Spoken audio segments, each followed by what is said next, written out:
छात्रगण, Saraswati group of education में मैं अंकपरी भाग्यश्री आप सभी का हार्दिक स्वागत करती हूँ। आज का विषय है हिंदी। सबसे पहले मैं आपको ये बात बताती हूँ, आप लोगों ने कई सारे प्रोग्राम्स देखे होंगे जिसमें आप लोगों ने सबसे पहले हमारे यहाँ एक टीवी सीरियल आती केबीसी। इसमें क्या होता था कि अमिताभ बच्चन है वो दूसरे को क्वेश्चन करते थे, उसका जो जवाब मिलता था उसके बाद उन्हें पैसे मिलते थे। तो उसी प्रकार एक सवाल और जवाब के बारे में जिस प्रकार कौन केबीसी में आता था, उसी प्रकार हमारे पूर्व राष्ट्रपति पद पर जो नियुक्त थे, मैं जिसकी बात करी वह है अब्दुल कलाम। इसके बारे में आज आपको मैं बात करने वाली हूँ, जिसमें क्या था कि पूर्व राष्ट्रपति पद पर थे तब उन्होंने कि कितने बच्चे को जवाब दिया था, कितने सारे बच्चे उसको प्रश्न करते थे और बाद में वे जवाब देते थे, उसके उत्तर देते थे। तो ऐसा एक चैप्टर आज मैं आपको पढ़ाने वाली हूँ जिसका नाम है सवाल बालमन के जवाब डॉक्टर कलाम के। प्रस्तुत गद्य में मैंने पात्र यहाँ दो ही लिखे हैं, प्रश्नकर्ता और डॉक्टर कलाम। डॉक्टर कलाम का पूरा नाम अबुल पाकीर जैनुलाब्दीन अब्दुल कलाम था। बच्चों से बातचीत पर यह गद्य है वे आधारित है। यह बातचीत तब संपन्न हुई थी जब डॉक्टर कलाम है वे राष्ट्रपति पद पर आसीन थे। अब छात्र, इस गद्य में कोई ऐसी कहानी नहीं है क्या हुआ था उसके बाद ये हुआ नहीं। आपको पता है मैं मुद्दे के आधार पर आपको गद्य पढ़ाती हूँ, लेकिन यहाँ पे तो सिर्फ दो ही बातें हैं। प्रश्नकर्ता है वे अपने प्रश्न पूछते हैं और डॉक्टर कलाम है उसके उत्तर देते हैं। तो अब हमें पढ़ना है प्रश्नकर्ता कौन है, आर अरविंद, कक्षा 3, तीसरी कक्षा में वे अरविंद पढ़ता है। उसका क्वेश्चन क्या है, सेंट मेड्स स्कूल चेन्नई। कहाँ से प्रश्न पूछा गया है, सेंट मेड्स स्कूल चेन्नई से। उसका प्रश्न है, क्या आप अपने बचपन की कोई यादगार घटना हमें सुना सकते हैं। प्रश्नकर्ता ने डॉक्टर कलाम से प्रश्न किया कि क्या आप आपके बचपन की कई यादगार घटनाएं हैं, लेकिन ऐसी कौन सी घटनाएं हैं जो आपको अभी तक याद है और आप हमें सुना सकते हैं क्या। तब डॉक्टर कलाम उसे क्या उत्तर देते हैं, डॉक्टर कलाम कहते हैं कक्षा 5वीं। जब डॉक्टर कलाम 5वीं कक्षा में थे तब के मेरे शिक्षक श्री शिव सुब्रमण्यम अय्यर को एक बात मुझे याद है। जब कलाम 5वीं कक्षा में थे तब उसके शिक्षक जिसका नाम है शिव सुब्रमण्यम अय्यर, आपको याद रखना है, उसकी एक बात याद है। वे कौन सी बात है, एक दिन कक्षा में इसका जीवन उदाहरण दिया। अब क्या जीवन उदाहरण दिया था, तो देखिए एक दिन कक्षा में वह यह बता रहे थे कि कोई पक्षी कैसे उड़ता है। उन्होंने हमें रामेश्वर के समुद्र तट पर ले जाकर इसका जीवन उदाहरण दिया। शिव सुब्रमण्यम अय्यर शिक्षक है, उसकी कौन सी बात अब तक कलाम को याद है, तो कि एक बार डॉक्टर कलाम को वे पढ़ा रहे थे और क्या पढ़ना था कि कोई भी पक्षी कैसे उड़ता है। तब वे जो शिव सुब्रमण्यम अय्यर थे वे सभी बच्चों को यानी कि छात्रों को रामेश्वरम ले गए और वहां जाकर उन्होंने उड़ते पक्षी को दिखाया। वह ऐसी यादगार घटना थी जो मन मस्तिष्क में हमेशा के लिए बैठ गई। इसी से मुझे आगे विज्ञान पढ़ने में प्रेरणा मिली। देखो कितना अच्छा। अगर मैं आपको बोलूं कोई भी ऐसा होता है जो दृश्य और श्राव्य के आधार पर हम पढ़ते हैं, सुनते हैं, तो हमें जल्द ही वो याद रह जाता है। उदाहरण के रूप में हम टेलीविजन देखते हैं, टेलीविजन का अर्थ होता है टीवी। आपको पता है टीवी में अगर हम देखते हैं, सुनते हैं, ताकि हमें जल्द ही वे सारी बातें याद रह जाती। आप लोग किसी मूवी देखने के लिए जाते हो और वहां पे मूवी देखकर आपको कोई बोलता है कि आपने क्या देखा, आप पूरी बातें बता देते। लेकिन अगर आप स्कूल आते हो या कोई ट्यूशन क्लासेस वगैरह किसी भी जगह जाते हो, आपको अगर बोला जाएगा आपने क्या पढ़ा, तो पूरी तरह आपको याद रहता नहीं, क्योंकि आप लोगों ने देखा और उसको सुना। इसीलिए जब उसके शिक्षक है वे रामेश्वर ले गए और उड़ते पक्षी को दिखाए ताकि सारे छात्र को पता चल गया कि उसी तरह पक्षी उड़ते हैं। और तब से कलाम को क्या प्रेरणा मिली, तब से वह जो बात थी मन और मस्तिष्क में छा गई और इसी से मुझे आगे विज्ञान पढ़ने की प्रेरणा मिली। अब उसके बाद प्रश्नकर्ता नंबर 2, दूसरा है प्रश्न सरयू मकर, कक्षा 5, वाल्मीकि नगर, हिंदी माध्यमिक शाला नागपुर। पहला प्रश्न था चेन्नई से, वो क्या था कि आपके बचपन की कोई यादगार बात हो, तो कलाम ने बता दी। लेकिन अब नागपुर से क्वेश्चन किया जाता है, वे है बचपन में हमें किस भाषा को प्रमुखता देनी चाहिए। दूसरा प्रश्न है बचपन में हमें किस भाषा को प्रमुखता देनी चाहिए। अब कलाम उसका क्या जवाब देते हैं आगे देखते हैं। अब डॉक्टर कलाम उसके उत्तर देते हैं, मैंने स्वयं माध्यमिक शिक्षा तक को पढ़ाई अपनी मातृभाषा के माध्यम से पूरी की है। प्रश्न करता है कि कौन सी भाषा में पढ़ाई करनी चाहिए, तब कलाम कहते हैं कि मैंने माध्यमिक तक कौन सी भाषा में, अपनी मातृभाषा में पढ़ाई की है। कॉलेज और उसके आगे की शिक्षा अंग्रेजी माध्यम की संस्थाओं में हुई। मेरा मानना है कि हम कॉलेज में भी माध्यम के रूप में मातृभाषा का चुनाव कर सकते हैं। यानी कि कलाम का मानना है, उसकी राय है कि हमें मातृभाषा में ही शिक्षा लेनी चाहिए, क्योंकि युवा अपनी मातृभाषा में ही सोचता है, उसी में अपनी बात सहजता से कहने में सक्षम होता है। पर इसमें कोई भी राय नहीं कि वैश्विक स्तर पर संपर्क के लिए हमें अंग्रेजी जैसी एक संपर्क भाषा को नितांत आवश्यकता है। अब कलाम का मानना है कि अगर हमें बाल्यावस्था में जो सबसे पहले पढ़ाई की शुरुआत करते हैं, तब हमें मातृभाषा में ही शिक्षण लेना चाहिए।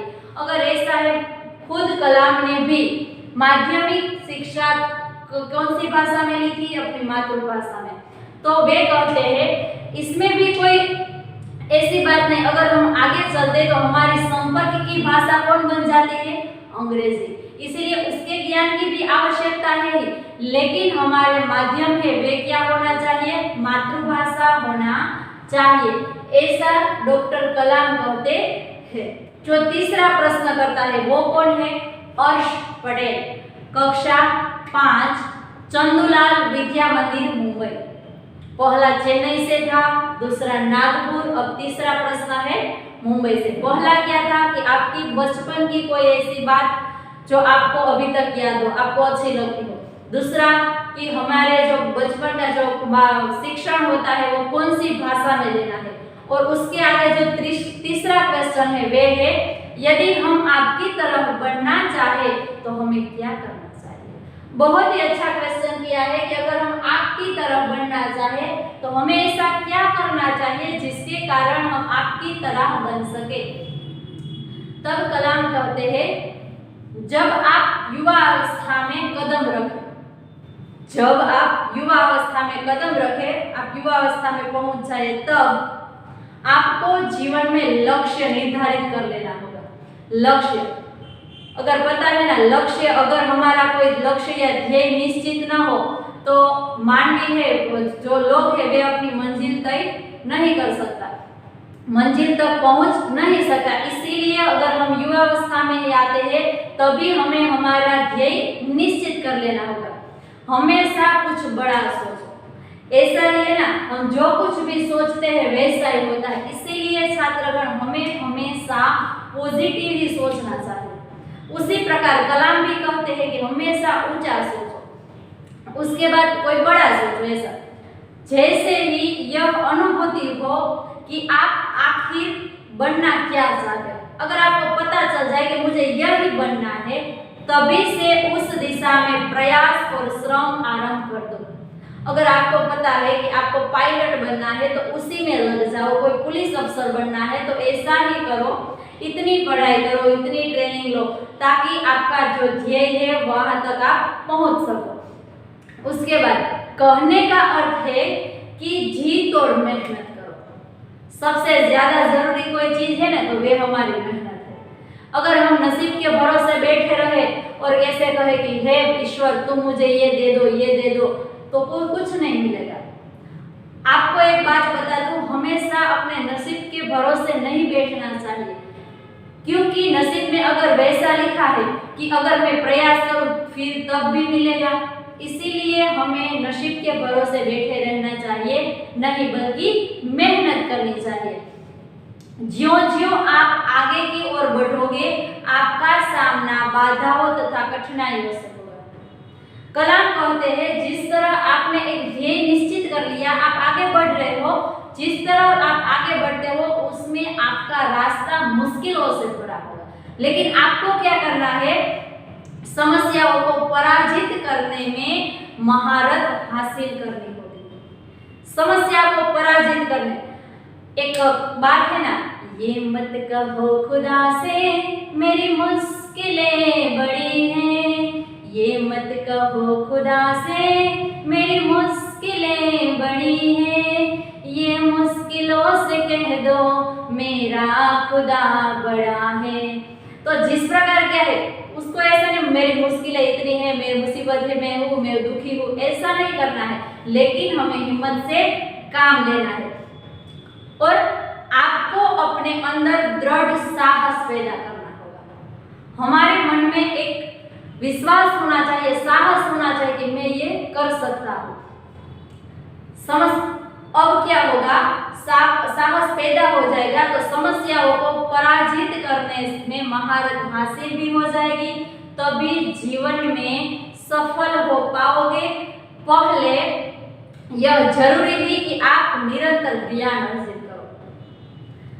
अब क्योंकि प्रश्न करता है वे सिर्फ 5वीं कक्षा का है, इसीलिए कलाम ने उसे क्या कहा, आपको बड़ी मेहनत करनी है, उसके बाद आप अपना ध्येय लक्ष्य है, जो लक्ष्य है वह निश्चित करना है, चाहे कितनी भी कठिनाई आए फिर भी आपको वहां पहुंचना है।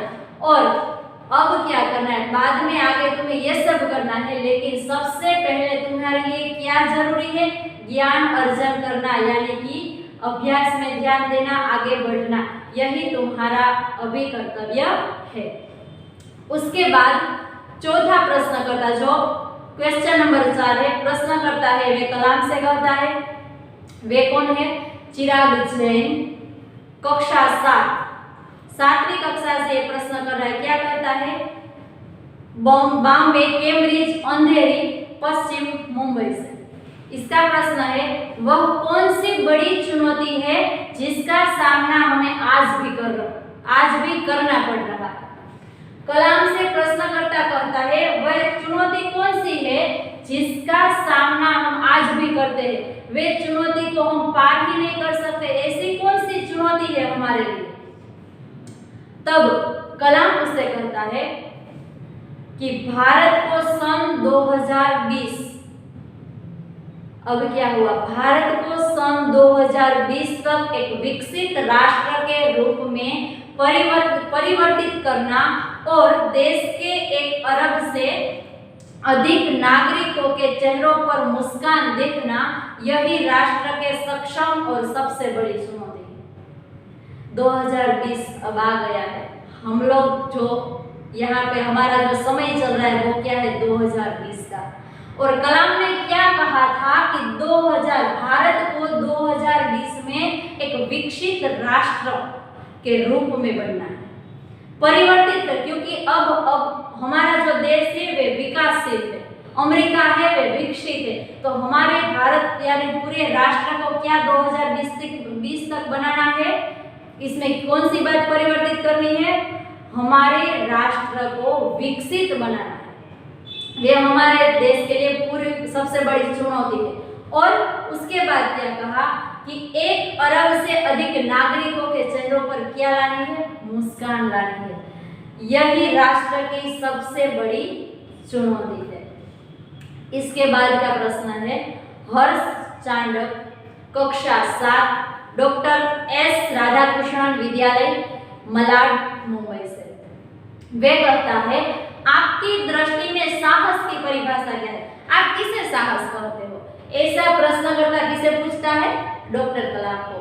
अब कलाम उसे कहते हैं अपनी जान की परवाह किए बिना, अपने प्राणों की परवाह किए बिना दूसरों को संकट या आपदा से बचाना ही साहस है।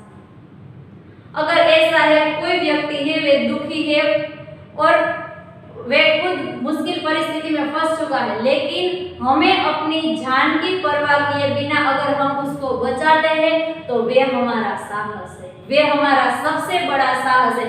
क्योंकि हमने खुद के प्राण की भी रक्षा, खुद के प्राण गंवाकर भी अगर हम दूसरों को बचा सकते हैं तो वे हमारा साहस। हमें प्राण गंवाना नहीं है, लेकिन हमें पता है कि अगर हम वहां पे जाए तो हमारे प्राण संकट में है, फिर भी हम उसको बचाते हैं तो वे हमारा साहस है। अब उसके बाद का प्रश्न है तरुण पटेल, कक्षा 8, स्वामीनारायण इंडिपेंडेंट स्कूल, लंदन। अब लंदन से प्रश्न किया गया है, क्या कहते हैं? हम प्रवासी भारतीय मातृभूमि के प्रति गर्व की भावना कैसे विकसित करें?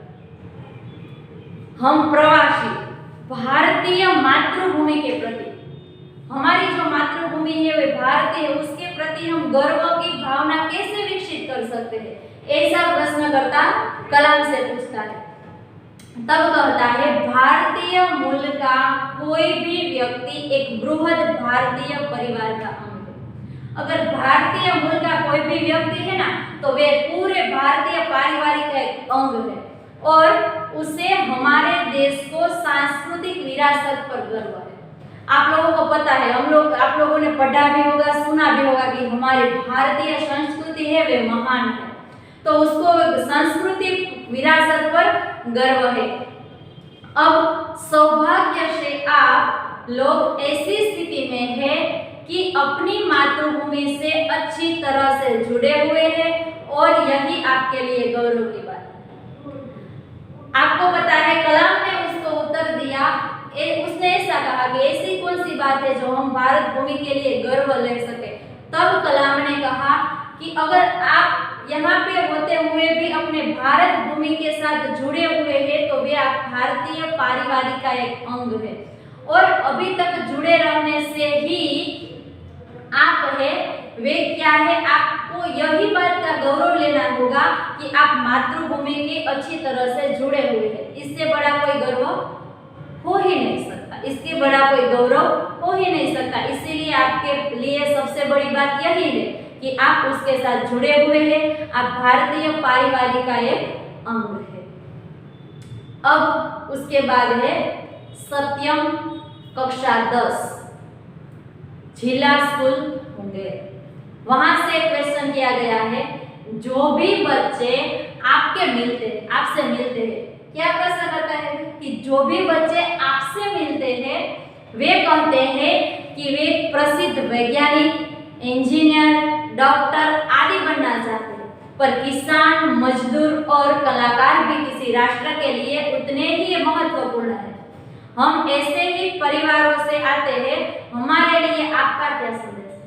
बहुत ही अच्छा क्वेश्चन किया है डॉक्टर कलाम को कि अगर आपसे मिलने के लिए कोई भी बच्चा आता है और जब वे वापस जाता है तो वे क्या बात करता है, मुझे डॉक्टर बनना है, इंजीनियर बनना है, वैज्ञानिक बनना है, लेकिन कोई ऐसा नहीं कहता कि मुझे किसान बनना है, मुझे मजदूर बनना है।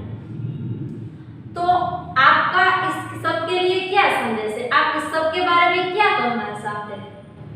तब डॉक्टर कलाम कहते हैं किसान, मजदूर, कलाकार और दस्तकार ये सभी हमारे राष्ट्र के अभिन्न अंग हैं।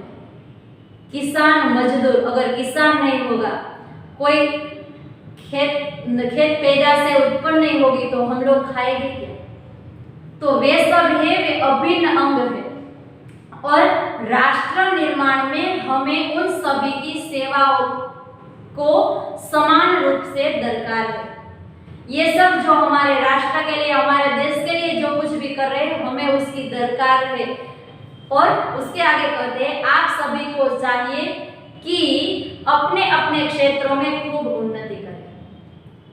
आप जिस भी कोई भी क्षेत्र में है तो उसमें आगे बढ़े। ऐसा नहीं मुझे डॉक्टर बनना है, मुझे वैज्ञानिक बनना है, मुझे इंजीनियर बनना है, लेकिन आप जिस भी क्षेत्र में हो, कोई भी कार्य कर रहे हो, उसमें आप उन्नति करो, उसमें आप आगे बढ़ो। ऐसा कलाम ने उसे उत्तर दिया। यहाँ तक हमारा गद्य रखते हैं। आज हमने पढ़ा कलाम और प्रश्नकर्ता के संवाद के बारे में, जिसमें अलग अलग प्रश्नकर्ता ने कलाम जी को प्रश्न किया और कलाम ने अपने विचार के अनुसार जो उत्तर दिए, इसके बारे में हमारा जो गद्य का जो पहला विभाग है वो खत्म होता है। आगे के लेक्चर में आगे का जो प्रश्न जवाब होता है और उसके उत्तर कलाम क्या देते हैं उसके बारे में हमें पढ़ना है।